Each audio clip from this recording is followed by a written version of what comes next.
si asambleisti më i zëshëm që në një formë apo tjetër të shpërbleu edhe qytetarin nga vota,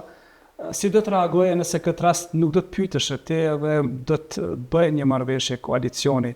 për gjithë ato po them kritika, oponenca, çështje të ngritura për 4 vite me radhë dhe në fund Aleanca me LDK-n bëhen bashkë. Cili do të ishte reagimi juaj këtë rast, qëndrimi juaj këtë rast? Pyetje me vend shumë, janë këtë pyetje më kanë bërë shumë qytetarë, shumë votues, shumë për krahas, sepse duke mbrojt interesin e tyre e duke i dalë në bazë se keqet cilën unë kam cilësuar, cila po ju shfaqet qytetarëve, domethënë kuadrat asaj ne jam votuar dhe kam marrë atë pjesë votat cilat ti i ceke më herët, dhe nuk është të ndershme as nga ana ime as nga askush ta bësh opozitën për me qëllim, sa thon populli me një jetë keq, me qëllim me marrë pushtet. Vetëm me marrë pushtet. Unë nuk jam i tillë, nuk do ta bëj kurrë atë gjë për votën e qytetarit në atë mënyrë për atë ideal, në atë aspektin ideor, për çka më kanë votuar, nuk do ta trajtoj për asnjë çmim.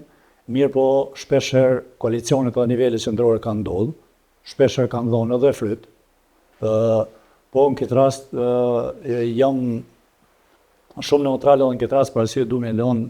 dega le të vendosë sepse për mua është shumë e vështirë nëse brenda një koalicioni, brenda një marrëveshje nuk përfshihen ato probleme qytetarëve ose nuk përfshihen zgjidhja dhe unë shoh se aty nuk do të ketë zgjidhje për ato probleme qytetare, për mua është shumë e vështirë ose e pamundur me marrë pjesë në ato marrëveshje. Okej.